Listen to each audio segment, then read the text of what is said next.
After a 33-hour manhunt, the patsy in the public execution of Charlie Kirk has been apprehended. Now, before we dive into the obvious Masonic 33 ritual marker in all occult rituals, the name, geography, and date are extremely important to the mechanics of the ritual, as you will soon see. The Charlie Kirk Masonic ritual was no different. Let's break it down because there is a lot to get into. Charlie Kirk's full name is Charles James Kirk. First and foremost, let's focus on the first and last names. Charles Kirk. Charles comes from the Germanic Karl, which means free man. This is in contrast to bondsman, serf, or slave. Kirk comes from the Old Norse Kirksha, meaning church. So Charles Kirk literally means Church of the Free Man, or Assembly or House of the Free Man. That etymology is pretty loaded, archetypical, if you will. In ritual logic, the name is chosen or highlighted for ritual resonance. These rituals are meticulously planned. Everything is done by the letter, done by the numbers. Charlie's name encodes an extremely important archetype in this day and age, the gathering place of those who are not enslaved. Historically, free men were those not bound to feudal lords, a symbol of sovereignty. A church of the free man suggests a sanctuary of independence, a counterforce to centralized power. This is extremely significant. Symbolically, if a man with the name meaning Church of the Free Man is ritually slain in public, then so are the old ideas of sovereignty and liberty under God. And in its place, the Church of the Global Citizen, the technocratic Noahide order, emerges.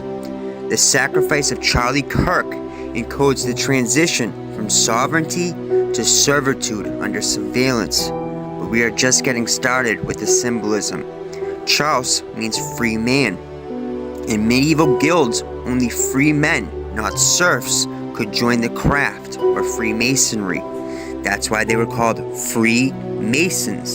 So there is a definite connection between free man and Freemasons. A lodge could be seen as the Masonic version of a church. Masonry is often described as a church without Christ, a temple or lodge where rituals take place.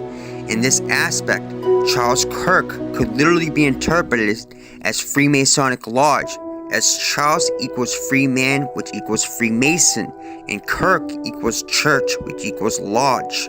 So Free Masonic lodge. Now, is that a little bit of a stretch?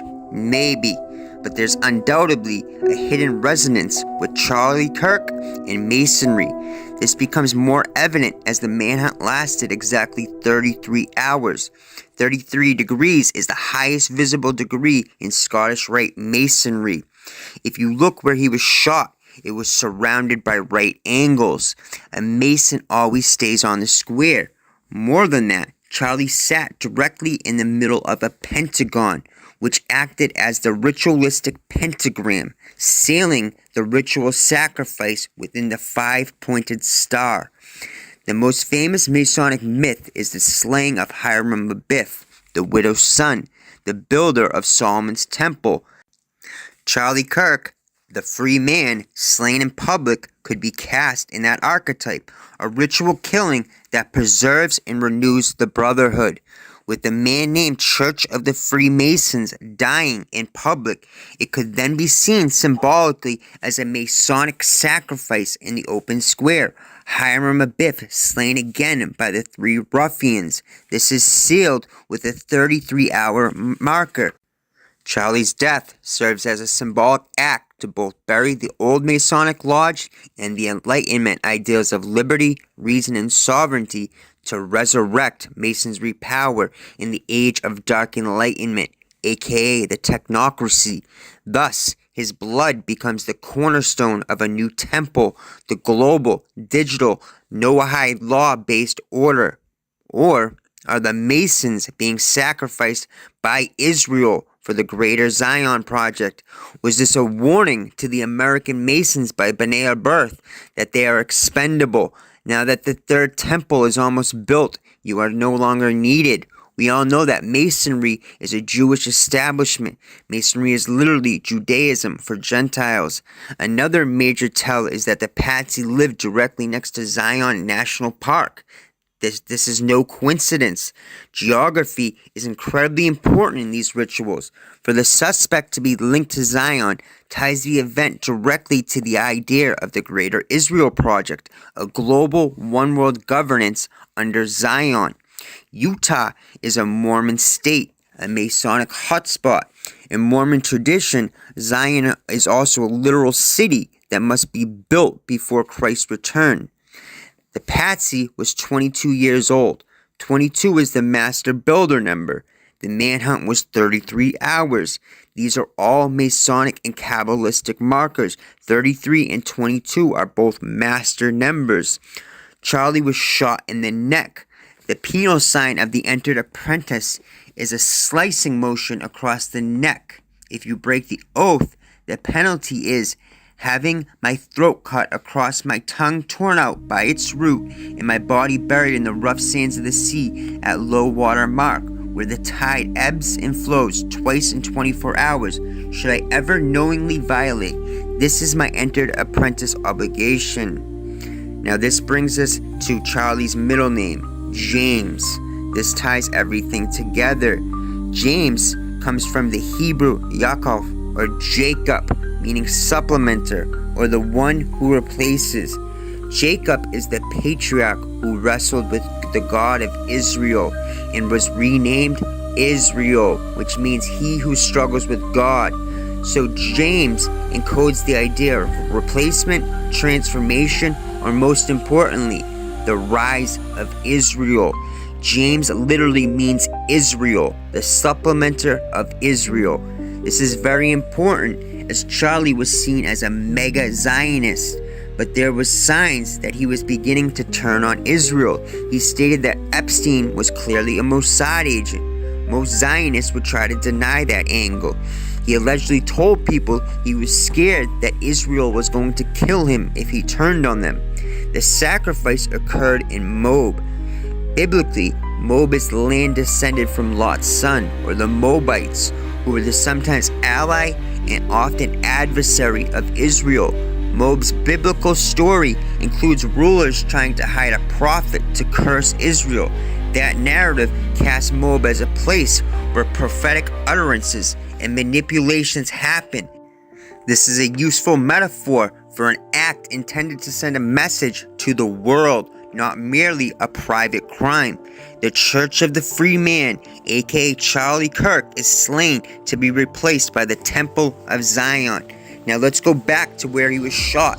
If you look at where he was giving the speech from above, you will notice the architecture looks exactly like a giant menorah. Now if the tree of life is laid onto that menorah, Charlie would have been sitting exactly where Kether, or the crown, is located. Or in this case, Thamud, the false crown. The suspect's name is Tyler Robinson. This ties everything together. This is where it gets mind-blowing. In Masonic tradition, the Tyler is the officer who guards the door of the lodge with a drawn sword, ensuring that only initiated brethren enter. He keeps out Cohens and eavesdroppers. So the killer's first name encodes a Masonic guard/executioner role. He was from St. George. St. George is known as the Dragon Slayer. Now the last name Robinson literally means son of Robin. But in Masonic lore, there's a famous pseudonym, William R. Robinson, used in exposés of secret rite. It also echoes robbing son, one who takes life or inheritance. Thus, Tyler Robinson is the Masonic gatekeeper who robs or slays the son or fellow brother of the craft. And what was Tyler Robinson's middle name? James, aka Israel. As we discussed, the manhunt was exactly 33 hours. 33 is the highest visible degree in Scottish Rite Freemasonry. It also marks Christ's age at the crucifixion. A manhunt lasting exactly 33 hours encodes the event in Masonic numerology. framing the death as a ritual act sealed by the signature of the craft. The killing literally mirrors the Hiram Abiff myth. Hiram, the master builder, remember Tyler Robinson was 22. 22 is known as the master builder number. Hiram is the free man who was slain at the temple gates while the Tylers guarded the temple door. The ritual sacrifice of Charlie James Kirk, the Church of the Free Man, supplemented by Israel, encodes the move from America's original Church of Liberty into the Temple of Zion beast system, guarded by Masonic authority. The ritual occurred on September 10th, on the eve of 9/11. 9/11-01 is the modern ritual cornerstone of the Zionist technocratic one world order. September 11th, or Tisha B'Av, is the Hebrew day of mourning for both the first and second temple were allegedly destroyed in Jerusalem on that date. 9/11 itself was deliberately tied to this temple destruction archetype, the Twin Towers as twin pillars. The ritual sacrifice on September 10th aligns the sacrifice of Charles Kirk, the Church of the Free Man, with the destruction of the temple. The old temple, freedom, America, sovereignty, is destroyed, so the new temple, Zion, technocratic rule, can rise. Lastly, September 7th was a total lunar eclipse. September 10th, the day of the sacrifice, was the exact midpoint of the September eclipse season. In astrology, in the ancient mystery traditions, an eclipse season is a liminal portal. Solar eclipses are associated with kingship, outer order, the father, while lunar eclipses, aka blood moons, are associated with sacrifice, bloodlines, the mother, and the other side. The midpoint between eclipses is considered the eye of the serpent, the place of balance, where shadow and light are in tension. In Babylonian and Mesoamerican rites, the midpoint of eclipse season was when sacrifices were timed to align with cosmic order. September 7th was a blood moon. This marked the opening of the ritual gate. September 10th was the exact midpoint of the eclipse season. This was the day Charlie Kirk was killed. Symbolically, this is when the cosmic scales are balanced, halfway between the moon's shadow and the sun's shadow. Killing the Freeman's Church encodes a balancing sacrifice, sealing one order and opening another.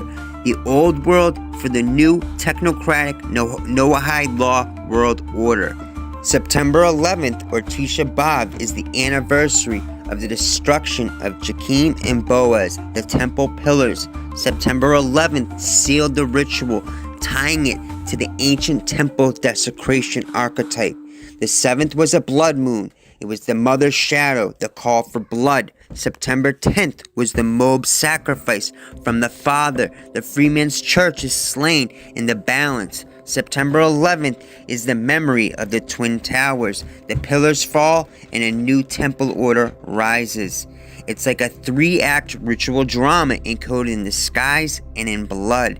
The timing was deliberate to the day. They didn't just kill him during eclipse season, they chose the exact hinge point, when heaven's scales are in perfect tension. This was the turning point. After Charlie's death, Donald Trump called him legendary. Donald Trump was also born under a blood moon on June 14th, 1946. Both men are closely associated with the Greater Zion Project. So, you tell me, was it a ritual? You can be the judge.